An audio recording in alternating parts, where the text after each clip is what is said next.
Think you're crushing lat pull-downs every back day? Be honest with yourself for a second. If your arms burn more than your back and your shoulders feel cranky afterward, you're not training your lats. You're just yanking weight. Here's the wild part.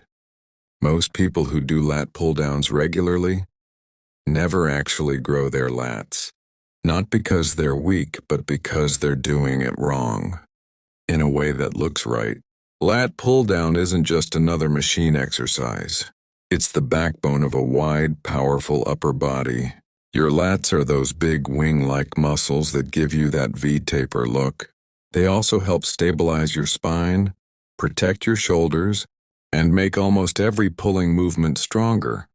Rows, pull-ups, even deadlifts. So when lat pull-down is done wrong, you're not just missing gains. You're building bad habits that follow you everywhere. Let's expose the mistakes first, because this is where almost everyone loses the plot. The biggest mistake? Pulling the bar with your hands instead of your back. You sit down, grab the bar, and then your biceps take over like they're trying to steal the spotlight. Another classic error is leaning way too far back, turning the lat pull down into a weird half row.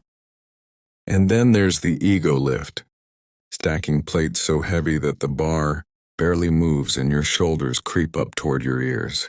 If any of this sounds familiar, don't worry. You're not broken. You're just untrained, and that changes today. Here's a hint before we go deeper. A perfect lat pull down doesn't start with your arms. It starts with your shoulders and your rib cage. If you fix just that one idea, your back will light up like never before.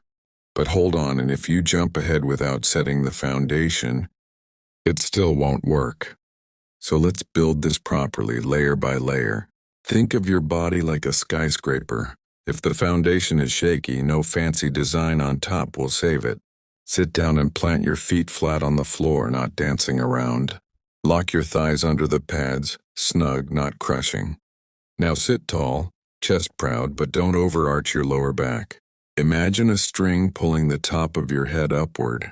This neutral, stable posture is where power comes from. If you start sloppy, the rep is already lost. Grip width matters more than people think. Too wide and you lose range of motion. Too narrow and your arms dominate. A good rule: hands just outside shoulder width. Wrap your thumbs around the bar. Yes, even if you've seen people go thumbless. We're here to build muscle, not shortcuts. Now here's a light bulb moment. Your hands are just hooks. Nothing more. The lats do the pulling. The hands just connect you to the bar. Before you bend your elbows even 1 inch, do this. Pull your shoulders down, not back down. Imagine trying to tuck your shoulder blades into your back pockets. This small movement wakes up the lats instantly. If you skip this step, your arms will hijack the rep. This is where the exercise truly begins. Not when the bar moves, but when your shoulders set. Now bend your elbows and pull the bar toward your upper chest, not your stomach, not behind your neck. Aim for just below your collarbone. As you pull, think about driving your elbows down toward your ribs. That cue alone can double lat activation. Keep your torso mostly upright. A slight lean back is fine, but if it looks dramatic, it's wrong. Control the movement. This is not a race. Wrong form feels jerky, rushed, and mostly in your arms. Right form feels deep, heavy, and almost cramp-like in your lats, in a good way.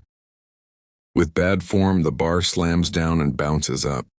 With good form, you pause for a split second at the bottom, squeezing your back like you're trying to hold a pencil between your elbows. That pause is where growth lives. Most people throw the bar back up and call it a rep. Big mistake. The upward phase matters just as much. Slowly let the bar rise while keeping your chest tall and shoulders controlled. Don't let them shrug up. Think of resisting the weight, not escaping it. This controlled stretch loads the lats and builds strength through the full range. If you rush this part, you're leaving gains on the table. Once you've got the basics, here's where things level up. Slightly rotate your elbows inward as you pull. This lines up the lats better. Exhale gently as you pull down. It helps maintain core stability and lower the weight if needed. A perfect lighter set beats a sloppy heavy one every single time. Ask yourself, am I training muscle or just moving metal? Want next level results? Try tempo control. Count 2 seconds pulling down, pause for 1. Then take 3 seconds going back up. Another trick. Close your eyes for a set and focus purely on feeling your lats shorten and lengthen. Mind-muscle connection isn't magic, it's awareness. And awareness changes everything. Sit tall and stable. Grip just outside shoulder width. Pull your shoulders down first. Drive elbows toward ribs. Control the bar to the chest, squeeze. Then slowly return without losing posture. That's it. No chaos, no ego. Just clean, powerful reps. Here's your challenge. Drop the weight and do 10 flawless reps using everything you just learned. Slow, controlled, focused. Pay attention to how different it feels. That deep burn in your back, that's what you've been missing. Perfect form isn't about being fancy. It's about respect for your body. Every clean rep is an investment in strength, muscle, and longevity. Keep practicing. Keep refining, and remember, the people who grow the most aren't the ones who lift the heaviest. They're the ones who lift the smartest. Stay consistent and those lats will show up.